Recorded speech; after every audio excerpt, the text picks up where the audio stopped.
pour pouvoir édifier une personne, fortifier une personne qui est vraiment accablée, qui traverse des temps difficiles, des moments où, comme je venais de dire, des moments de turbulence.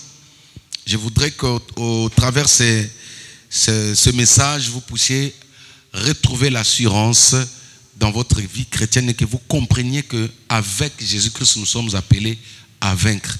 Amen. Ok. Nous allons aujourd'hui voir, je vais revenir d'abord sur le thème que j'avais donné le dimanche dernier. Nous avons parlé de comment vaincre les autorités. Alors, ce matin, nous allons prendre deux sous-points qui m'est venu juste au travers le message du dimanche dernier. Deux sous-points. C'est-à-dire que dans ces deux sous-points, nous allons voir les deux grandes victoires qui ont impacté la vie du roi David ou les règnes du roi David. Les deux grandes victoires ou les deux grands exploits qui ont marqué le règne du roi David. Dans la vie du roi David, il a eu des combats, sa vie a été caractérisée des combats du début jusqu'à la fin. Mais cependant, dans toutes ces victoires qu'il a connues, il y a deux victoires qui font l'objet, qui crient plus fort, intensement, dans la vie du roi David. Il s'agit, de la victoire du David sur les géants Goliath. Écrivez ça. Et deuxièmement, il s'agit de la victoire du roi David sur le roi Saül. Amen. Nous allons voir autour de ces deux sous-points comment il a procédé ou comment l'Éternel a délivré son serviteur, comment le Saint-Esprit a fait triompher cet homme de Dieu du nom de David devant ses adversités. Donc, nous allons parler de la victoire sur les géants Goliath et nous allons parler de la victoire sur le roi Saül. Comme je disais à mon introduction, la vie du roi David a été assaisonnée des combats et des combats et des combats. Pourquoi? Dans une autre terme, nous pouvons l'expliquer comme étant l'école de Dieu. Tout celui que Dieu a appelé au ministère, Dieu a appelé à des grandes choses, Dieu a appelé à diriger, Dieu a appelé à influencer une génération, une époque, une saison. Ces gens-là, Dieu lui-même, il les inscrit dans son école. Moi, j'appelle ça l'université de Dieu. Alléluia. Un endroit où tu n'as pas besoin de l'assistance pédagogique. Un endroit où tu n'as pas besoin de l'intervention de ta famille. Un moment où tu es seul. Un moment où tu es dans la solitude. Abandonné, rejeté par tout le monde. L'école de Dieu est comme ça. Et Dieu ne peut pas inscrire n'importe qui dans son université. Je voudrais dire à ceux-là qui sont conscients que les moments qui sont en train de traverser, c'est l'école de Dieu. Vous devez commencer à bénir Dieu.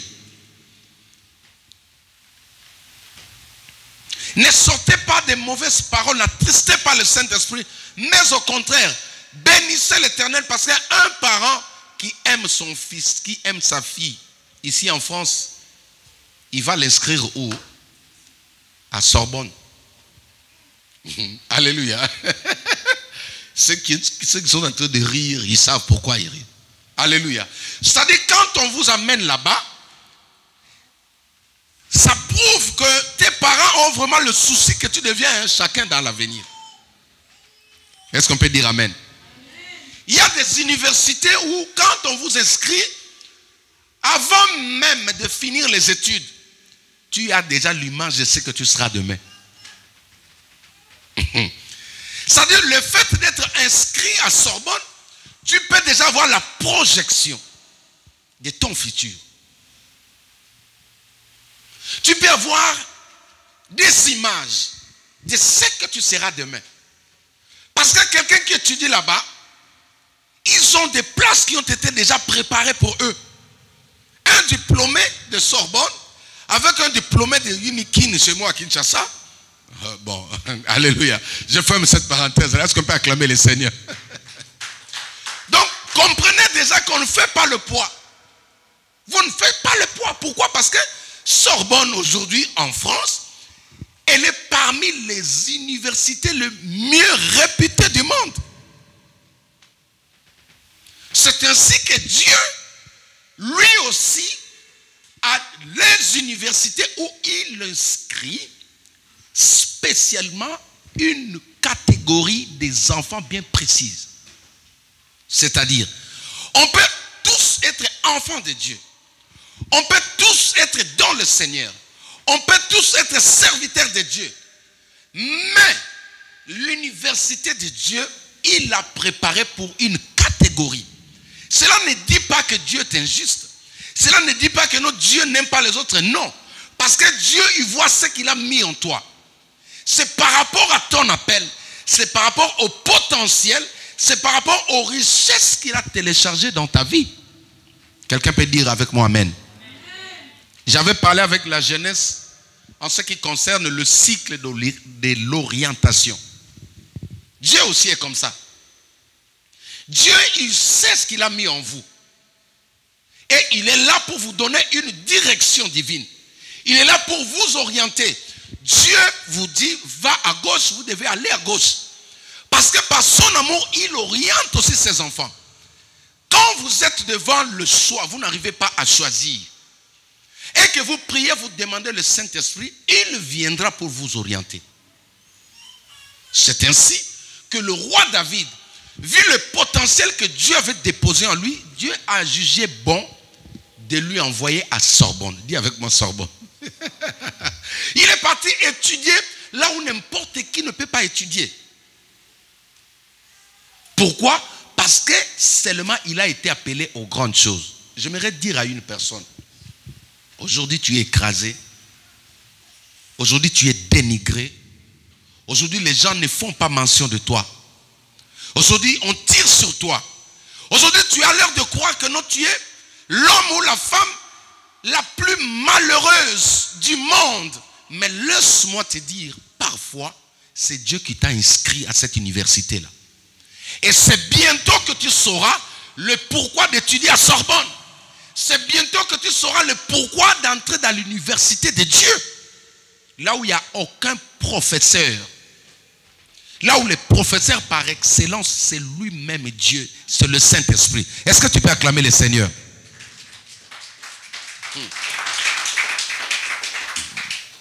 David, dans sa marche, il a eu à rencontrer l'ours, le lion. Il a croisé pas mal de difficultés. Mais le deux dont nous allons faire l'objet de notre exposé ce matin, ce sont des personnes qui ont tourmenté quand même la tête du roi David. C'est-à-dire qu'on a des problèmes dans la vie, mais cependant, il y a un petit problème où tu te dis non. Ça s'appelle problème. Mais ça, c'est problème avec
sur YouTube. Là.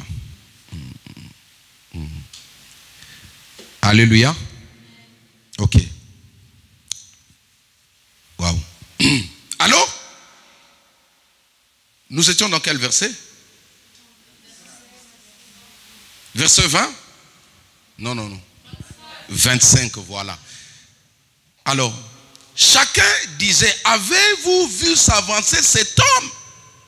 C'est-à-dire qu'ici, ce sont des hommes de guerre. Des gens qui étaient censés défendre la nation, mais qui tremblent devant l'ennemi. Des généraux, des hommes experts.